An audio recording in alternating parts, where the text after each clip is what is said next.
Such a great. Aloha and welcome. Thank you so much, Haley, for joining me today. I Hey, thank you. I just want to take a few minutes and ask you some questions about our time working together. perfect.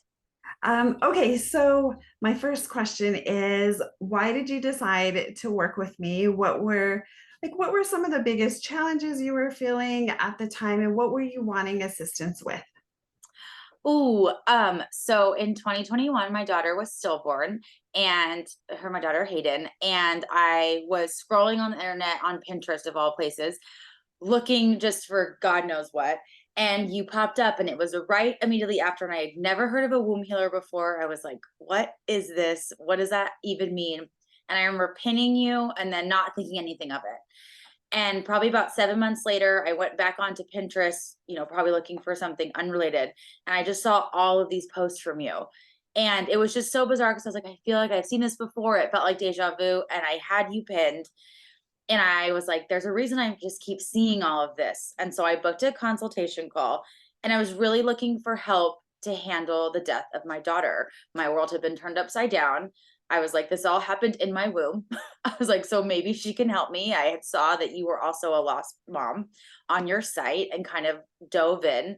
And I feel like we had a connection call. You did your best to explain what you did, but now that I have worked with you, it's one of those things that like you could never do yourself justice because it has to be just fully immersed. And so I obviously felt very compelled to work with you. And I remember asking my daughter, Hayden, if I'm supposed to work with Elaine, give me a sign. And she gave me this ridiculous sign that that was like, okay, girl, I get it. And I just knew through her and through our connection call that you were going to help me do whatever it was I was looking for. I can't even say I was looking for anything tangible because nothing felt real at that part of my life. And you were able in that connection call to ground it and understand that you could help me in all the intangible ways that I didn't even know how to verbalize at that time. But just the way the energetic conversation went between the two of us, I I knew that I was led to you for a reason. And I knew within 2 minutes of being on the phone with you that like this person was meant to make a difference in my life. And that is obviously very true. Wonderful. Thank you so much. So, what was your experience working with me then? Because I know we worked together for We a did little, a hardcore 12 weeks, yes. back to back to back to back to back. And I remember, oh God, that time felt like so long and also like so short. I remember it was one of the most intense 12 weeks of my life because, and I know I've said this to you, but like your sessions are so profound and powerful for those 60 to 90 minutes. But the work that we do in those sessions, it was really up to me between our sessions to continue to do the work. I would always come into your sessions like always like on the verge of a breakdown or like mid breakdown, and at that point in my life I was having like daily, weekly breakdowns. Um and it was always when I thought like, oh, there's no way I can make this session, I'm not gonna be able to get through it, but it was like always being nudged by Hayden and my higher self to come to those sessions, because if I didn't have those sessions, I don't think I would have been able to face my breakdowns head on. And I think that there's so many takeaways from working with you, but I think the biggest takeaway for me was really reconnecting to my soul. I didn't realize how detached I was from it. And through the work that we did, because I came into working with you looking to heal whatever that means, start a healing journey of losing my daughter. But we worked through so many other things like generational trauma and the mother wound and just my relationship with myself pre Hayden, during Hayden and post Hayden. And I think that I had been so detached from myself in so many ways just because of the world and the way that we're programmed. And obviously, Hayden dying was a catalyst for me to be broken open and start to really do that work. But I would have never been able to dig as deep as I did and really like work on issues I didn't even know were issues if it wasn't for our work together, because I would have never known where to look. But because you do connect with my soul and my higher self in those sessions, it was almost like you were facilitating something that my soul had been trying to tell me, but I wasn't listening. And I think that a lot of times, deep grief or deep trauma or tragedy, or just honestly, even in life, we can't identify those things on our own because we're blinded to that part of ourselves. And I would say that not only working with you are we able to do that, you've also taught me ways, probably without even realizing it, to get in touch with myself, to turn my lens inward, to stay connected to my soul, and be able to identify my own patterns and programmings and like negative habits that I was inflicting on myself without even noticing it because it had become my normal. But you helped me identify all of these things that are not okay and like not healthy coping mechanisms or ways that I speak to myself, and that if when I'm disconnected from my soul, everything else in my life falls apart. If that makes sense. It Does that does answer make your sense. question? Okay. Yeah, and I feel like It's like, the thing about it is that so often we just go through life thinking that we don't have options, right? And we're just plowing through, going so fast. But yet I find that as we do this work and there's the release happening from our physical, mental, emotional, spiritual fields, then there's space, there's that awareness, and that awareness right. allows us to have this sense of freedom, this sense of clarity, this sense of power, right? Empowered. I like all of those words. I would say I remember our very first session. It's so vivid for me. We worked on my nervous system because it was super frayed, and you were taking like all the people that you called in that came present were like taking this like black sludge out of my womb space. And I remember feeling it physically and being like, what? Like, how is she in Maui and I am here and I can feel these like pulls and tugs and movements. And I remember being like, holy shit, this is going to be wild. Like, if this is how I'm feeling on the first session, like, this is wild. And I kept a separate journal for this that I still, and this was, we started working together a little over a year ago for those 12 weeks. I think we started in February. And I go back to that journal in so many ways sometimes when I like just feel like called to open it, and I don't even pick a page. I'll usually just like drop it and see what opens and read it, and it always still holds true. And I think that's a testament to the power of your work, because you really do work in concert with the person you're working for. You don't feel like, I never felt like you were like coaching me or like putting words in it was just very like organic and fluid, and like it just always felt like I was in a stream of consciousness when we were in our sessions, and that you were also in that too. And I think that you also allowed me to come to my own conclusions during the session without giving the answer. Like, not there's like a right answer, but like there was always something I feel like that you knew that I didn't, but you allowed me to usually come to that. And I think that that did create a sense of empowerment for me, that I can trust my gut feelings and I can trust my intuition, and I can trust those first things that come up. Because I think that after a tragedy and trauma, and I know for me, after Hayden died, I didn't trust myself at all. Like, I didn't trust my inner voice, my intuition. I didn't trust the universe. I didn't trust spirit. I didn't trust whatever you want to call it. All trust had been broken, and I was standing on this very crumbly foundation of myself and others and the world, and rightfully so. Like, those are one of those before and after moments. But the work that we did helped rebuild a foundation for me to start building on top of, if that like, and it broke down anything else that needed to be broken down and examined. And you helped me identify and know that it's okay that I do have a shadow side, and that we all have a shadow side, and that I have to be able to love and embrace the darker parts of me, because without those darker parts, I can't have the light, and that they can coexist in their complexity. And And I would have never come to that on my own. I feel confident in saying that I would have never gotten there on my own, because I would have needed to be pushed, but like gently pushed. And I Mhm. think that's what our work on a very surface level did. It Yeah, pushed me to kind of identify and acknowledge that I don't always choose what happens to me, but I get to choose how I move forward with it. And that's a really hard part, I think, of grief and tragedy and trauma, is that identifying that you do have a lot of choice after you, like, in how you choose to move forward and move through life.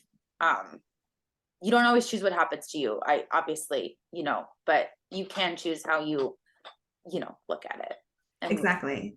And I feel like so often when, especially when there's grief and the death of your baby, um, it's hard to see anything else. It's hard to imagine life. Yeah. It's hard to just think about a path forward. Yes. Because on top of that, no one else gives you an opportunity. The world isn't comfortable speaking about babies dying. And so it's I think grief and death and tragedy and trauma are isolating on their own.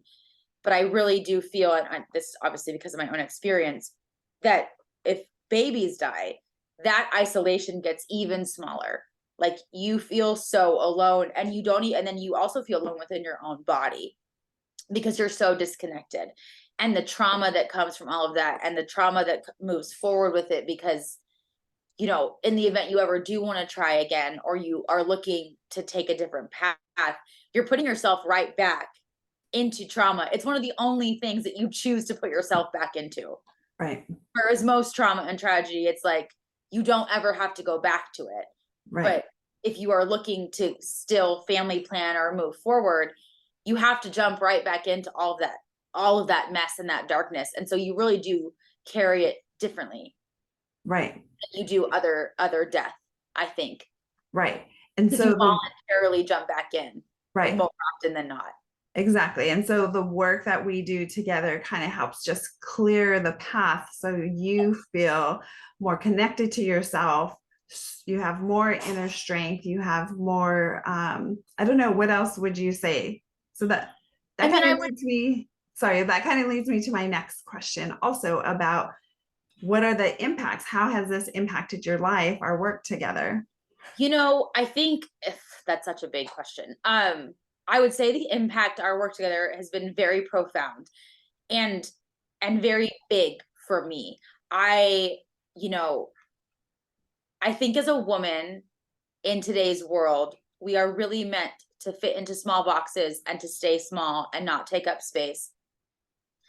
And I don't even know anymore if that's like intentionally done to women. I think it's just been a pattern for so long that we really don't create an environment for women to feel like they have a voice. And I've grown up always being loud, and like physically loud, and then also just like loud, from a personality standpoint, but always being felt like I couldn't fully reach that, and couldn't, oh, don't take up too much space, you're meant to please others. And I think that you helped me identify that I was like a closet people pleaser. Like, and I think a lot of us are. And I found during our work together that, like, I was constantly making myself small to make sure other people felt comfortable. And I was in this really detrimental pattern of like service in the name of sacrifice. And that really came to a head with me when Hayden died, because I realized after that I would stop doing things or living authentically or sharing authentically about how I felt, for fear of making other people uncomfortable and not talking about it. And our work created a foundation for me to feel safe for the person I am, and understand that I if I don't live authentically, if I don't shine my own light, no one else is going to do it. And it's not up to anyone else to make me do it. I have to feel comfortable and confident in all of those parts of me, in all of those aspects, whether people deem them to be negative. And I would say that things that I have found that I used to identify as flaws that I needed to be better at are actually probably my greatest gifts and strengths. But I would have never gotten there if we didn't create a place where I felt safe within my own heart and soul, within my own body, within my own like physical human experience. And I mean, obviously, you know this, but with Hey Lost Mama, I would have never started that page if we didn't do the work together, because Hey Lost Mama is the antithesis of what all the problems that I was struggling with. I was afraid to share openly about Hayden. I was afraid to be honest about how I felt. I was afraid to talk about how angry I was and how depressed and anxious and all of these things, because those aren't the answers people want to hear. And it gets really uncomfortable, especially when you're very deep in that like immediate aftermath. Grief is like, you want support, but you don't know what that looks like. But people don't actually want to hear the real answer. When people ask you how you are, they want to hear like, oh, I'm doing fine. They don't want to hear like the real dark, deep, depressing response, because people don't want to have to acknowledge that reality, because then they have to do something about it. Then they have to identify that it was actually a big deal. Then they have to probably do some inner work about why they're so uncomfortable with it.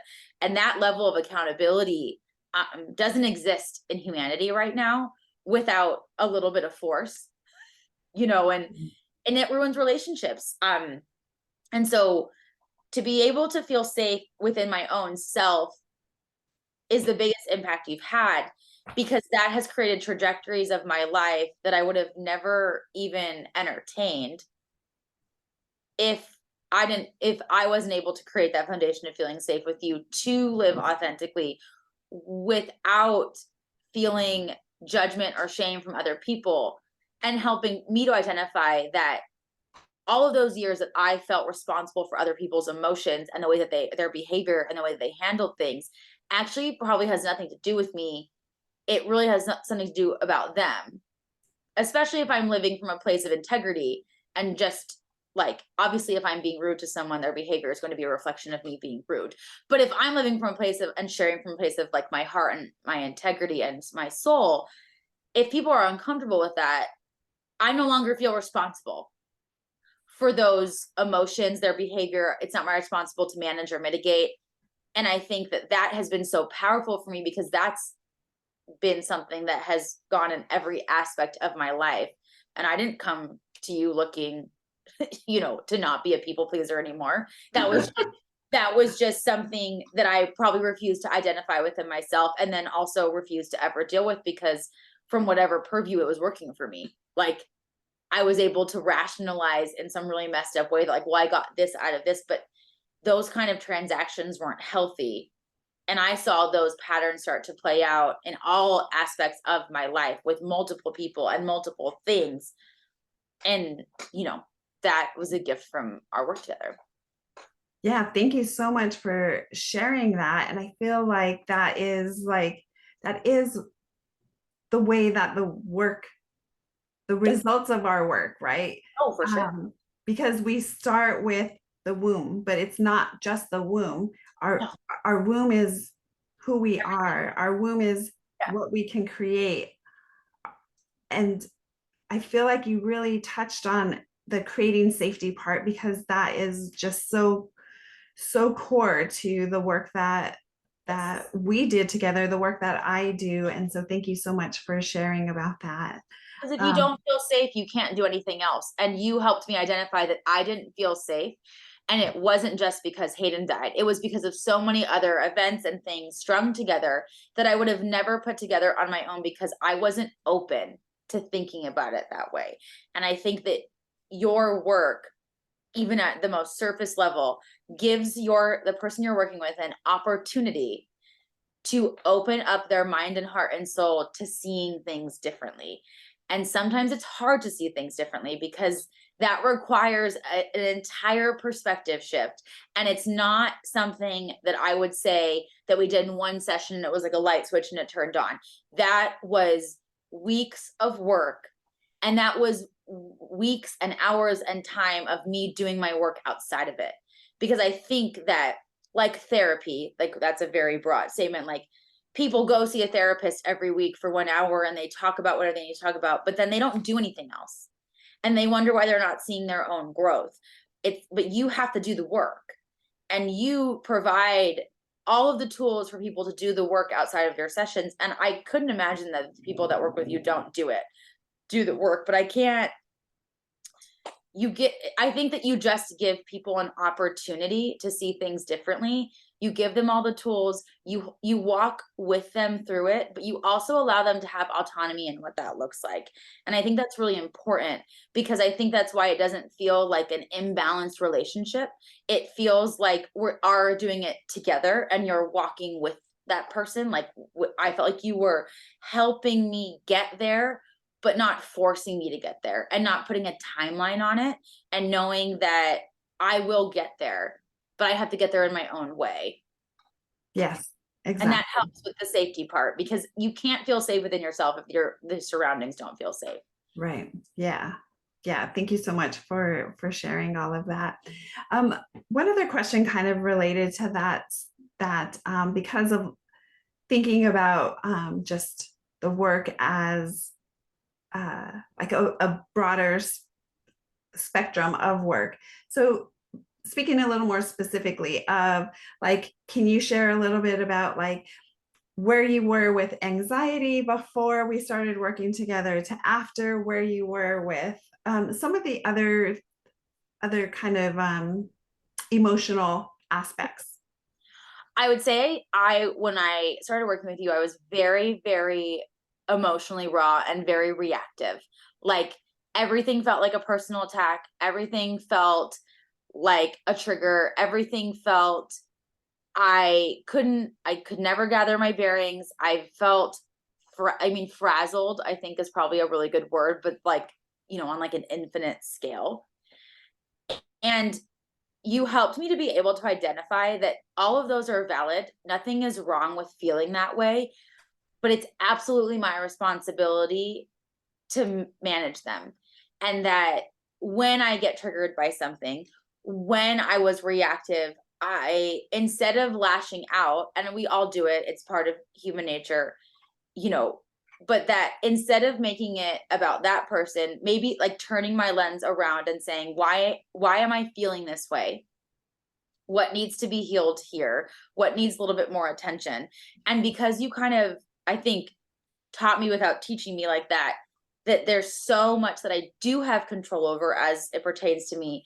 My anxiety started to taper off and be less, because I was able to take a moment to take a step back and be like, okay, Hailey, why did you react this way? Is it really what that stranger said to you, or is it because you feel this way as it pertains to something that actually matters? Or if I had a family or a friend that was doing something that that wasn't serving me, obviously I would be able to have my own opinions about that, but I wasn't able to control that. So it was an opportunity for me to say, what is in your control?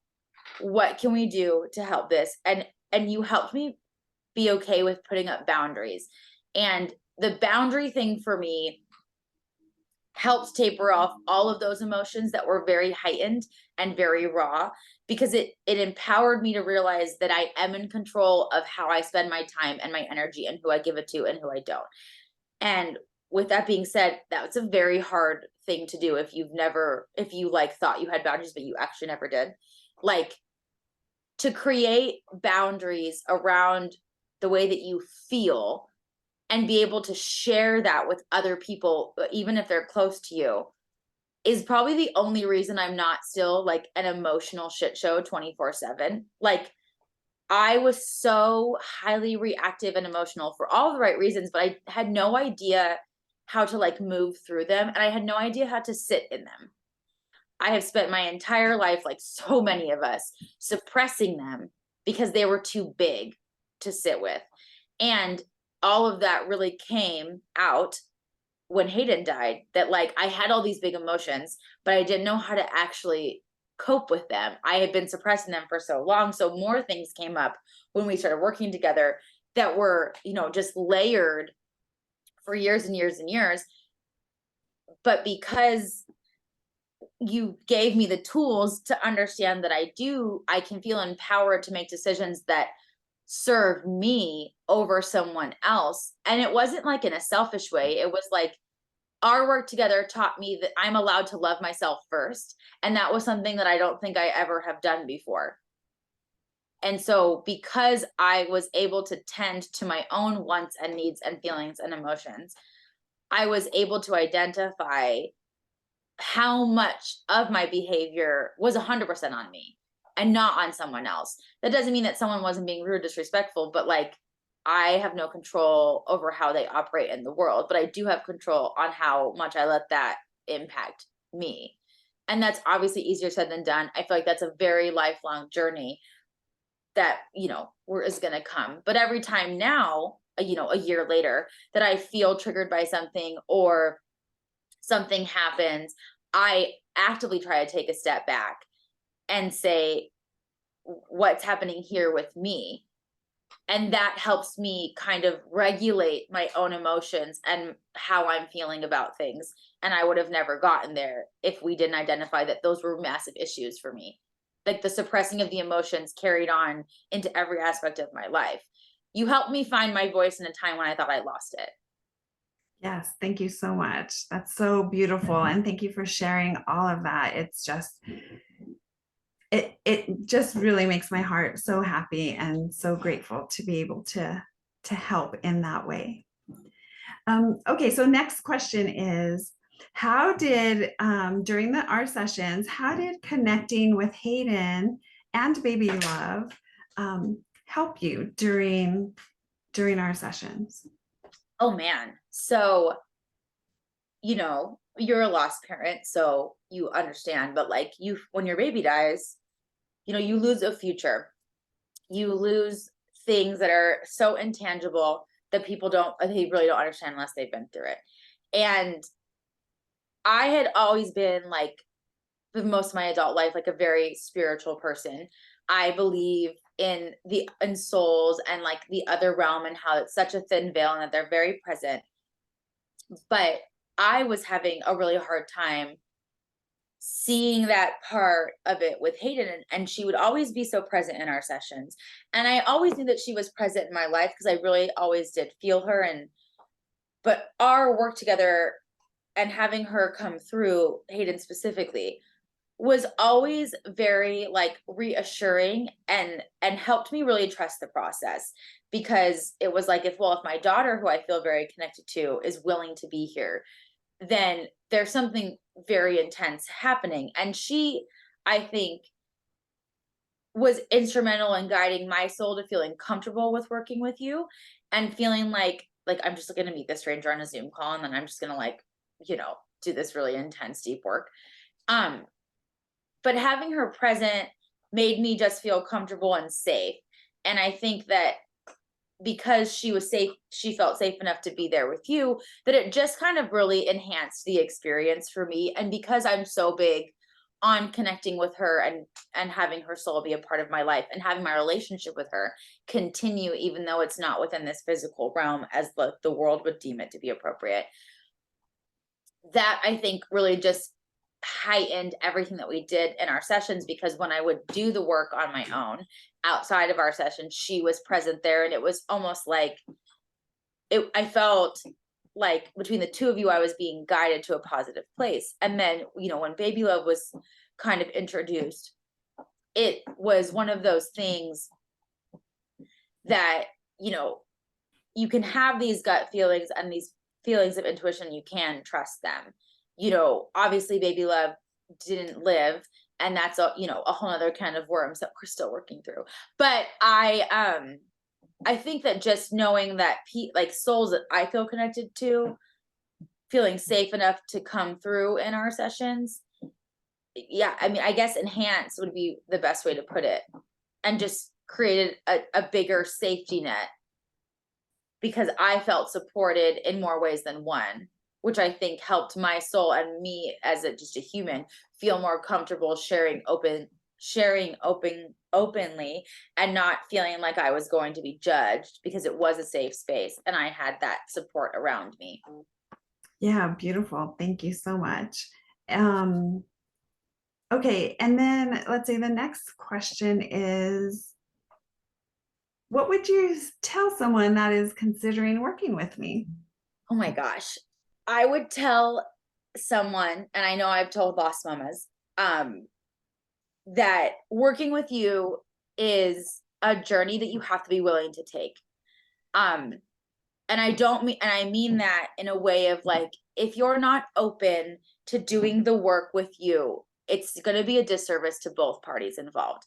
And that if you're willing to have your perspective change, if you feel like your heart is even slightly open to seeing things differently, then working with you is going to be the best avenue for them. I recommended you to somebody who had never lost a child, and she is that person that has been to every kind of therapy for the past 20 years, and she will still say now that the work she did with you was more impactful than all of that.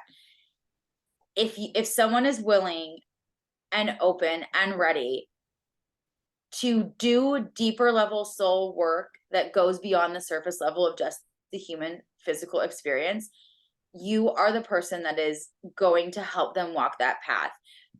But I think that people have to be open to wanting to be empowered, because I think it's a very scary thing when you feel like you are powerless to even entertain the idea of calling your power back. And if I had to describe what you do in a phrase, it would be you help people call their power back. And that is something that is very scary when you feel broken and beaten down by everything around you, because you can't imagine having power again. And it's not power in the sense that we've made the world of like power over people or power in like a negative way, but like knowing that you are worthy of feeling powerful as an individual, powerful after loss, after tragedy, after trauma, whatever people come to you with. And then, you know, that's a big word. And I think that because you allow people to call their power back and feel worthy of being worthy for the sole fact that they just are, even when bad things have happened to them, if someone's ready to do that, I there's no reason that they shouldn't work with you. And I've obviously had individual conversations with different people because I feel very comfortable sharing in detail the work that I've done with you with certain people if I can feel energetically that they're open to hearing it. Mhm. Because it's very vulnerable work. But people have to be willing to be open to vulnerability to do that work. But I also am a firm believer that the people, when they are ready to work with you, they very much do. I and I think that you even know in a consult or that if people aren't ready, because it's like this work isn't going to do either of us a service.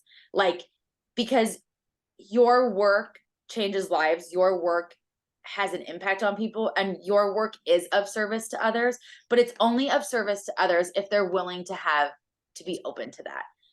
And so whenever I'm approached about you or share about you, I always ask them, are you willing to open up your heart to it? Because I won't waste your time, Elaine. Like, because I know how powerful your work is, but I also know that it's a two-way street. You can pave the way for someone, but if they're unwilling to walk that road, it's not going to help anybody. But if people are willing to call their power back, you taught me how to call my power back, and you gave me permission to know that that's okay. Yes, thank you so much. Yeah, I love the way that you put that. That is a beautiful way because it's so transformative in Transformative. multiple ways. No, and Multiple. what I came to you for, it's not that we didn't work through that, because we very much did, but because of that, we worked through it was like a spider web of things that we worked through that I would have never identified on my own, because I wasn't open to seeing it that way, because I had never thought to. And so people have to be open-minded, open-hearted to have the work with you be as transformative as it has the potential to be. And I think that's also a testament to your work, because you are very upfront without blatantly saying it, that like if you have to do the work. You have to be open to it. If you're not open to it, it's not going to work, just like anything else. And I think that working in the field that you do, we're opening up our hearts and minds so that this is true work, that this is something that people need to be compensated for their gifts and their service to the world means something. But because it's not this like tangible in the box item of like, oh, I went to therapy, or oh, I'm paying for this service, but it's spiritual inner work is what's going to save the collective, because we can't control anything else but ourselves. And I think we are so obsessed with control that we forget that we're not even dealing with what's here and what we can control. And I think that because you give people permission to call their power back, because you give people permission to be exactly who they are in that moment and not feel shame about it, that will create more of a ripple effect in the world for that, not only that person, but also the people that they're around, their communities, their families, their friends, and just the world in general. You teach people that they can make an impact and a difference, but it has to start here with them. And I think that your work is transformative in ways beyond just womb healing or any of those things, because I never associated creativity from my womb space. You have opened up my creativity that I have suppressed and shut down for so long, all from working with healing from my womb space. And, I came to you thinking like, oh, something's wrong with my body. I can't keep a baby alive. Something's wrong with my womb. To realizing that there was such a broad spectrum from all different aspects of life, spiritual, metaphysical, all of those things that sits within my womb space. And you were able to give me permission to open up doors that I didn't even know were in existence. Beautiful. Thank you so much. I really am so grateful for all of those words, and just such a beautiful description. And then the last question I want to ask, is there anything else that you would want to add to about working together, or our transformation, your transformation of our time together? I think that a hardcore 12-week was really helpful for me, from where I was in life, but I also have enjoyed working with you on a monthly basis. I think that it's a beautiful thing that you're willing to be flexible with people about where they are and help them kind of identify what they need, because that 12 weeks is really intense. And I don't think everyone's necessarily ready for that work, right? But I was open to it, and it was what that I needed. And so I've always appreciated your flexibility in what I have needed at that time, and knowing that I, I am I meet you where I need to meet you, and but you also meet me where I need to be met. And there's never any judgment about where I am or how I'm feeling. And I think that feel you create a feeling of safety for the people that you work with. And I think that that is just, there's no, I don't even know the words. You can't put a price on that. Like you can't, I don't even know how to explain that to people. I've always told you that your work is so hard to explain in a tangible way. But once I removed that it had to be tangible, I think that the words have always flowed to share it. But I mean, I don't know. I think I kind of hit everything.